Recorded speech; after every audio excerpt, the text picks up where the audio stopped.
Hey guys, welcome to சிங்கு ஜெய் தமிழ். இப்போ நிறைய பேர் கேட்டிருந்தீங்க ப்ரோ, ஜே அட்வான்ஸ்க்கு 30 டேஸ் ஸ்ட்ராட்டஜி போடுங்க, 40 டேஸ் ஸ்ட்ராட்டஜி போடுங்க போட்டிருந்தீங்க. நான் இப்போ 2 நாளாக வீடியோ போடல. ஸோ இன்னைக்கு வந்துட்டு கிளியர் கட் ஸ்ட்ராட்டஜி கொண்டு வந்திருக்கேன். பார்த்தீங்கன்னா நான் முன்னாடி எக்ஸாம் டேட்ஸ்லாம் கொடுத்துருப்பேன். ஜே அட்வான்ஸ் அப்போ இம்பார்ட்டன்ட் டேட்ஸ் பற்றி எப்படி அப்ளை பண்ணுறதெல்லாம் கொடுத்துருப்பேன். இப்போ திரும்பி கொண்டு வந்திருக்கேன். மே 26 எக்ஸாம் டேட்டு. ஸோ அப்ளிகேஷன் வந்துட்டு ஏப்ரல் 27 ஸ்டார்ட் ஆயிடுச்சு. மே 7 லாஸ்ட் டேட். ஸோ எல்லாரும் அப்ளை பண்ணிருப்பீங்கன்னு நினைக்கிறேன். அப்ளை பண்ணிருங்க பண்ணாதவங்க. இன்னைக்கு மே 2. சரி, ஓகே. ஸோ 30 டேஸ் ஸ்ட்ராட்டஜினா அவ்வளோ ஈஸியாக வாங்கிட முடியாது ஜே அட்வான்ஸ் 30 நாள்லாம். ஸோ நீ நிறைய கஷ்டப்பட்டு தான் ஆகணும். 30 நாளில் வந்துட்டு அப்படி ஈஸி படித்தா வாங்கிடலாம். அந்த மாதிரி நான் ஃபிசிக்ஸ்க்கு தனியாக போட்டேன், கெமிஸ்ட்ரிக்கு தனியாக போட்டேன், மேக்ஸ்க்கு தனியாக போட்டேன். எல்லாத்தையும் போய் செக் பண்ணிக்கோங்க. நான் இதில் கொண்டு வந்திருக்கேன். அதையும் நான் வந்துட்டு ஃபில்டர் பண்ணி கொண்டு வந்திருக்கேன். எது படித்தா எப்படி மார்க் வாங்க முடியும்ன்ட்டு அதுவும் ஃபில்டர் பண்ணி கொண்டு வந்திருக்கேன். ஸோ ஃபுல்லாக பாருங்க.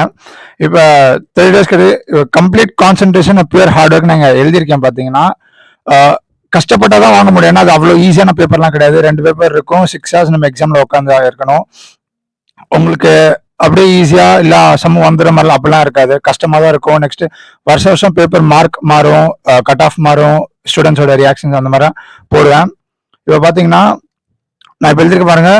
Start studying the important chapters and start solving problems as many as you can அப்படி போட்டிருக்கேன். Next don't just mug up and right and just understand the concept. இதே லைனை தான் நான் திரும்பி எல்லா வீடியோலும் நான் கொடுத்துருக்கேன். எந்தெந்த கான்செப்ட் எங்கெங்க அப்ளை பண்ணணும், நான் ஒரு சம்முக்கு மினிமம் ஒரு 3-4 கான்செப்ட் இருக்கும். அந்தந்த கான்செப்ட் எங்கெங்க அப்ளை பண்ணணும் நான் எல்லாத்தையும் சொல்லியிருப்பேன். அதனால ஈஸியா நீங்க பண்ணிட முடியாது. ஸோ நீங்க நல்லா புரிஞ்சு படிச்சிருக்கணும். அப்படியே ஒரே ஜெய் மீன்ஸ் மாதிரி பண்ணிருக்கோம். ஒரு சம் போட்டு அப்படி வந்துட முடியாது. ஒன்னொன்னுத்துக்கும் நிறைய கான்செப்ட்ஸ் இருக்கும். ஸோ எல்லா கான்செப்ட் நல்லா புரிஞ்சு படிச்சுக்கணும். நான் அதில் ஃபில்டர் பண்ணி கொண்டு வந்திருக்கேன். இப்போ கெமிஸ்ட்ரி பார்ப்போம். கெமிஸ்ட்ரியில் வந்துட்டு நான் ஒரு 1 2 3 4 5 6 7 8 சாப்டர்ஸ் கிட்ட கொண்டு வந்திருக்கேன். D block, F block, coordination compounds, electrochemistry, kinetics, chemical bonding, aldehydes, ketones, carbohydrate, hydrocarbons. Chemical bonding inorganic base. So இதை படிச்சா உங்களுக்கு D block and F block கொஞ்சம் ஈஸியாக வரும். ஸோ உங்களுக்கு பேஸ் எல்லாத்தையும் முடிச்சிருக்கேன். நெக்ஸ்ட் ஹைட்ரோகார்பன்ஸ் இருக்கு. ஹைட்ரோகார்பன்ஸ்க்கு ஜியோசி ரொம்ப பேஸ். எதெல்லாம் பேஸ் முதல்ல படிச்சிருக்கேன். Physical chemistry, electrochemistry scoring, chemical scoring, coordination compounds ரொம்ப இம்பார்ட்டன்ட் சாப்டர்ஸ். கண்டிப்பா ஒரு கொஸ்டின் கேட்டுருவாங்க. நான் இந்த 8 சாப்டர் கொண்டு வந்திருக்கேன். கண்டிப்பா ஒரு கொஸ்டின் கேட்டுருவாங்க. 2 பேப்பர்ல எப்படியாச்சும் ஒரு பேப்பர்ல கேட்டுருவாங்க. ஸோ 3 மார்க் இல்லை 4 மார்க் அப்படி வந்தா கூட உங்களுக்கு 8 சப்ஜெக்ட்ல ஒரு கெமிஸ்ட்ரி இல்லாம நீங்க கரெக்டா வாங்கினா கூட 30 ஆர் அதில் மைனஸ் பண்ணா கூட 25 அந்த மாதிரி வந்துடும். ஸோ நான் இப்போ போட்டிருக்க மாதிரி refers to previous video for chemistry வச்சு அப்லோட நான் எழுதியிருக்கேன். நான் கெமிஸ்ட்ரிக்கு தனியாக போட்டிருந்தேன். எதெல்லாம் இம்பார்ட்டன்ட்டு, எதை படிக்கணும், எதை படிக்கக்கூடாது, எப்படி படிக்கணும், எப்படி படிச்சா மார்க் வாங்க முடியும், அந்த நான் கெமிஸ்ட்ரிக்கு போட்டிருந்தேன். அதை நீங்க போய் செக் பண்ணிக்கோங்க. இப்போ நெக்ஸ்ட் பார்த்தீங்கன்னா start studying first solve previous. So first படிக்கணும், அதுக்கப்புறமா ப்ரீவியஸ் சால்வ் பண்ணணும். நான் படிக்கிறதுனா சும்மா மேலோட்டமா படிக்கிறதுலாம் கிடையாது. கொஞ்சம் புரிஞ்சு படிச்சுக்கணும். புரிஞ்சு படிச்சதுக்கப்புறம் எல்லாரோட சாப்டர்ஸ் பிஓக்யூஸ் போடணும். நீங்க முதல்ல கொஸ்டின்ஸ் எப்படி கேட்டிருக்காங்க நீங்க முதல்ல அவேரா இருந்துக்கணும். எப்படி கேட்கறாங்க, மல்டி சாய்ஸ் இருக்கும், சிங்கிள் சாய்ஸ் இருக்கும், நியூமெரிக்கல்ஸ் இருக்கும். அந்த மாதிரி 3 மார்க்ஸ் கொஸ்டின், 4 மார்க்ஸ் கொஸ்டின், அந்த மாதிரி தனித்தனியா இருக்கும். ஸோ அதனால நீங்க பிஓக்யூஸ் போட்டு நீங்க முதல்ல தெரிஞ்சுக்கணும் பிஓக்யூஸ்ல எப்படி கேட்டிருக்காங்கன்ட்டு.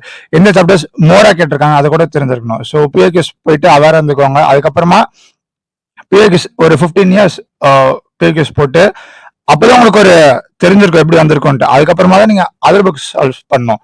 நான் போன கெமிஸ்ட்ரி, மேக்ஸ், பிசிக்ஸ்க்கு வந்துட்டு என்ன புக்ஸ் போடணும் கூட நான் சொல்லியிருப்பேன்.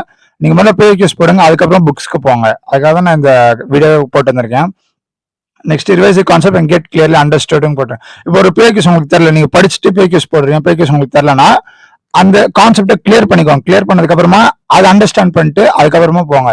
இல்லாம புரிஞ்சு படிங்க, விட்டுறாதீங்க. அதை நான் சொன்ன மாதிரி after finishing all the PYQs up to 15 years then go to another book. Text books நான் எழுதியிருக்கேன். முதல்ல பிஓக்யூஸ் போட்டுருங்க, அதுக்கப்புறம் புக்ஸ்க்கு போங்க. Solve more and more problems as you can. Next இப்போ மேக்ஸ்க்கு வரும்.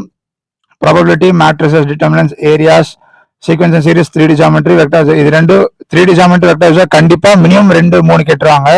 ஸோ அதை மெயினா வச்சு படிங்க. நெக்ஸ்ட் ஐடிஎஃப், இது எல்லா சாப்டர்ஸும் இம்பார்ட்டன்ட். 2 பேப்பர்ல கண்டிப்பா ஒரு கொஸ்டின் ஆர்எல்ஸ் நான் சொன்ன மாதிரி vector algebra, 3D geometry 2-3 questions கேட்டுருவாங்க. ஸோ புரிஞ்சு படிச்சுக்கோங்க, எதுவும் மக்கப் பண்ணாதீங்க. நெக்ஸ்ட் நான் சொன்ன மாதிரி refer to previous video for more info. மேக்ஸுக்கு தானே கொடுத்துருப்பேன். என்ன புக் படிக்கணும், எப்படி படிக்கணும், எதை படிக்கக்கூடாது, எதை படிச்சா மார்க் வாங்கலாம், அந்த மாதிரி நான் கொடுத்துருப்பேன். கெமிஸ்ட்ரிக்கு போட்டேன், மேக்ஸுக்கு போட்டேன், பிசிக்ஸ்க்கு போட்டேன். இப்போ பிசிக்ஸ்க்கு வருவோம். கரண்ட் எலக்ட்ரிசிட்டி, கைனடிக்ஸ், கைனமேட்டிக்ஸ், அதுக்கப்புறமா fuel mechanics, gravitation, SHM, waves, thermodynamics, alternative current, optics, modern physics. Modern physics scoring subject. ஒரு சம்ல ஒரு ஃபார்முலா யூஸ் பண்ண மாட்டாங்க, ஆனா மோஸ்ட்லி ஃபார்முலா பேஸ்டா தான் இருக்கும் ஜே அட்வான்ஸ் கூட. ஆனா புரிஞ்ச படிச்சீங்கன்னா ஈஸியா ஒரு 2-3 ஃபார்முலா சம்ம போட்டு முடிச்சிடலாம். பிசிக்ஸ்க்கு என்னென்ன புக் யூஸ் பண்ணு நான் பிசிக்ஸ் தான் வீடியோ போட்டிருப்பேன், அதை போய் செக் பண்ணிக்கோங்க. Do same as chemistry. நான் கெமிஸ்ட்ரி மாதிரி எழுதிருந்தேன்ல இந்த மாதிரி ஃபர்ஸ்ட் ஸ்டடி ஸ்டார் சால்விங். மேக்ஸ்க்கு அதே மாதிரி பண்ணுங்க. எல்லாமே ஒன்னொன்னு தனித்தனியா போட்டு படிங்க. ஈஸியா வாங்க முடியும், 30 நாள்ல வாங்க முடியும். அதை நினைச்சுக்கிட்டு விளையாடாம கொஞ்சம் கூட டைம் வேஸ்ட் பண்ணாம முடிஞ்ச அளவுக்கு நிறைய சால்வ் பண்ணுங்க சம்ஸ், நிறைய எக்ஸ்ப்ளோர் பண்ணுங்க சம்ஸ் எப்படி கேட்டிருக்காங்கன்ட்டு. ஏன்னா டிஃப்ரெண்டா கேட்க கூட வாய்ப்பு இருக்கு. இப்ப நான் பாருங்க, நாளைக்கு வந்துட்டு எப்படி அப்ளை பண்றது, என்னென்ன டாக்குமெண்ட்ஸ் தேவை ஜே அட்வான்ஸ்க்கு, மே 7 லாஸ்ட் டேட் நான் சொன்ன மாதிரி நான் உங்களுக்கு நாளைக்கு நான் போடுறேன். ஸோ காத்துருங்க, நான் கண்டிப்பா நான் நாளைக்கு போடுறேன்.